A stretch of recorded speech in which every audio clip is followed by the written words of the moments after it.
Dari eksekutor menjadi justice collaborator, beban berat ditanggung Richard Eliezer. Tidak mudah bagi seorang barada pangkat paling rendah dalam kepolisian untuk membuka niat busuk atasannya sendiri, sang jenderal kala itu, Ferry Sambo. Namun, apakah dengan menguak fakta-fakta dalam pembunuhan berencana Yosua dapat menjamin Richard Eliezer mendapatkan keadilan? Saat kematian Brigadir Yosua mencuat, Richard Eliezer menutup mulut rapat-rapat. Ini adalah saat Eliezer diperiksa oleh Komnas HAM akhir Juli 2022. Eliezer memang mengaku sebagai penembak rekannya sendiri, Yosua. Tak lama kemudian, Eliezer pun menjadi tersangka. Namun pada awal pemeriksaan, Eliezer ikut menceritakan skenario tembak-menembak sesuai perintah Sambo. Apalagi ada janji SP3 atau penghentian kasus oleh Sambo. Itu artinya ada jaminan bahwa dirinya tidak akan mendekam lama dalam jeruji. Eliezer pun meminta maaf kepada orang tua Yosua. Dirinya merasa bersalah telah merenggut anak tercinta mereka. Melalui secarik kertas, Eliezer mengutarakan bela sungkawa atas kematian Yosua. Tidak hanya sekedar kata-kata, Eliezer mempertanggungjawabkan perbuatannya dengan menjadi penguak fakta 3 hari setelah menyandang status tersangka.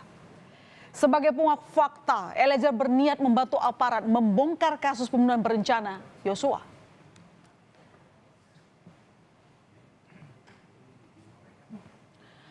Permohonan maaf juga disampaikan Eliezer dalam ruang sidang. Dengan suara bergetar, Eliezer membacakan surat penyesalannya. Ia meminta maaf kepada keluarga Yosua. Namun dirinya tidak berdaya atas perintah Ferry Sambo. Kita simak lagi saudara ungkapan hati Eliezer kepada keluarga Yosua.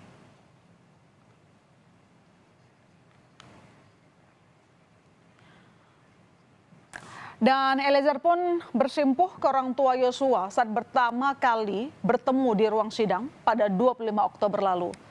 Di dalam ruang sidang, Eliezer mendatangi orang tua Yosua dan memohon maaf pada ayah dan ibu Yosua saat hadir menjadi saksi.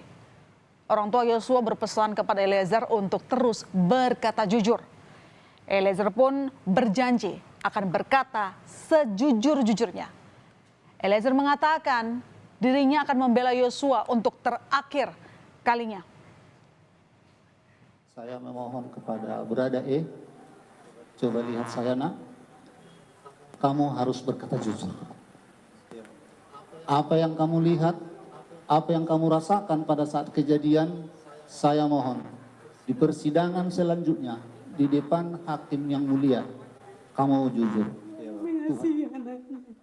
Mohon Brada E, ini sebagai ibu, kamu juga punya ibu dan keluarga. Mohon berkata jujur anakku.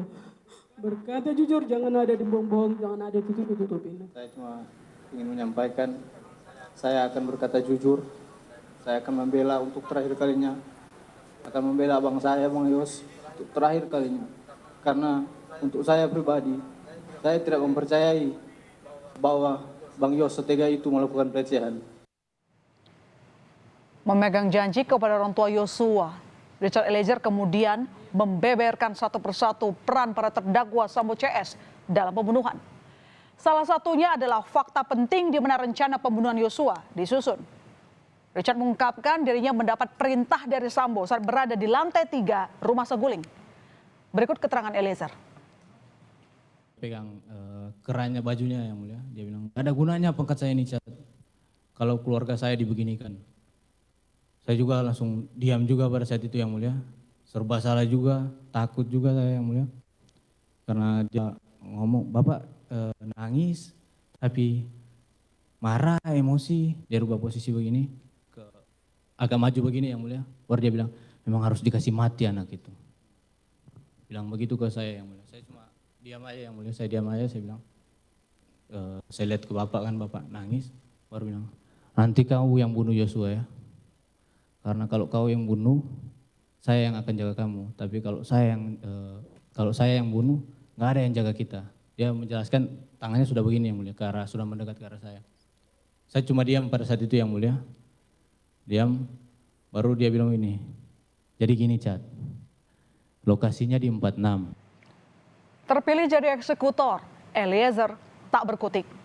Eliezer tak menyangka jika panggilan Sambo akan berujung pada perintah untuk menembak Yosua. Batinnya pun kalut, diselimuti rasa ketakutan.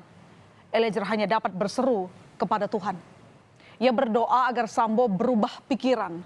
Sampai akhirnya Eliezer harus ke Duren 3 untuk menjalankan perintah Sambo. Saya ke toilet, saya masuk ke toilet, saya berdoa yang mulia. Saya bilang, Tuhan, kalau bisa Tuhan ubahkan pikirannya Pak Sambo ya Tuhan. Saya bilang, Tuhan kalau bisa ubahkan pikirannya Tuhan, biar nggak jadi menembak Yosua kan. Saya bilang, karena saya takut juga yang mulia. Saya nggak tahu mau cerita ke siapa lagi pada saat itu. Saya tidak tahu mau cerita ke siapa. Baru saya cuma beraninya berdoa yang mulia. Baru habis saya berdoa, saya keluar, Agus bilang saya, Chat, ya Om, Ibu udah turun Om. Sesuai dengan aba-aba Sambo, Eliezer akhirnya melepaskan 3 hingga 4 kali tembakan ke arah Yosua di rumah Duren 3. Namun, Eliezer mengatakan Sambo pun ikut menembak ke arah Yosua. Eliezer mengungkap Sambo menggunakan senjata Glock yang berbeda dengan dirinya saat menembak Yosua. Namun setelah itu, dengan cepat senjata yang ada di tangan Sambo berubah menjadi jenis HS yang dipakai Sambo untuk menembak ke arah dinding di atas tangga. Saudara berhadapan-hadapan? Berhadapan yang mulia. Saudara arahkan kemana? Saya sudah tidak tahu kalau untuk arah tembakannya saya sudah tidak. Setelah saudara tembak, apa yang terjadi pada korban? Jatuh yang mulia. Apa yang diteriakkan oleh korban? Cuma ada suara mengerang saja, begitu yang mulia. Terus? Jatuh langsung di samping tangga itu yang mulia. Kemudian? Habis beliau jatuh, almarhum jatuh, EFS ini langsung maju yang mulia. Saya lihat dia langsung pegang senjata. Dia kokang senjata dulu, dia ke arah almarhum, dia ada sempat tembak yang mulia ke arah almarhum. Itu Berapa kali saudara FS nembak? saya sudah tidak ingat kalau yang berapa kali dia tembak yang mulia. Sebagai justice collaborator atau penguak fakta, kesaksian Richard Eliezer sangat penting dalam sidang maraton kasus pembunuhan berencana Yosua. Dan doa ibu selalu menyertai perjuangan Eliezer. Orang tua Richard juga memberikan dukungan langsung di Pengadilan Negeri Jakarta Selatan saat putranya diperiksa sebagai terdakwa.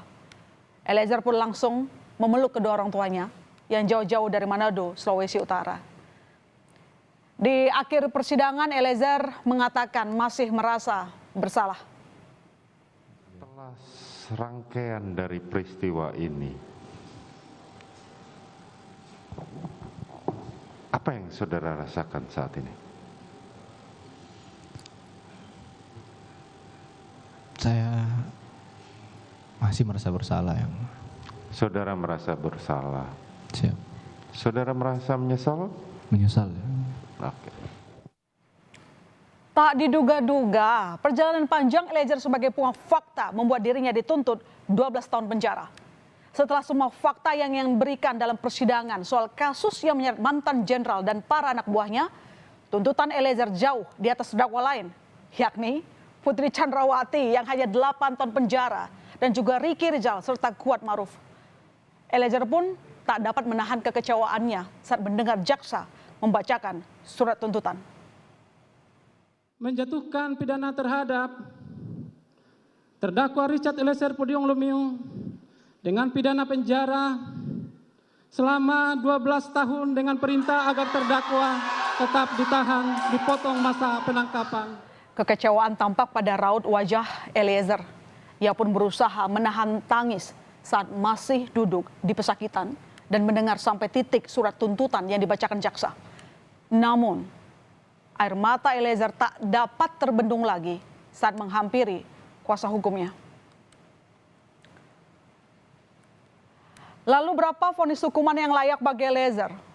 Menurut Lembaga Pelindungan Saksi dan Korban, Eliezer layak mendapatkan keringanan hukuman sebagai penguak fakta. Namun, jaksa punya pandangan berbeda. Kejaksaan menyebut justice collaborator tidak bisa dari pelaku utama. Kini, nasib Richard Eliezer ada di tangan hakim. Karena hakimlah yang berhak menentukan status justice collaborator bagi Richard Eliezer dan pada akhirnya hukuman yang layak.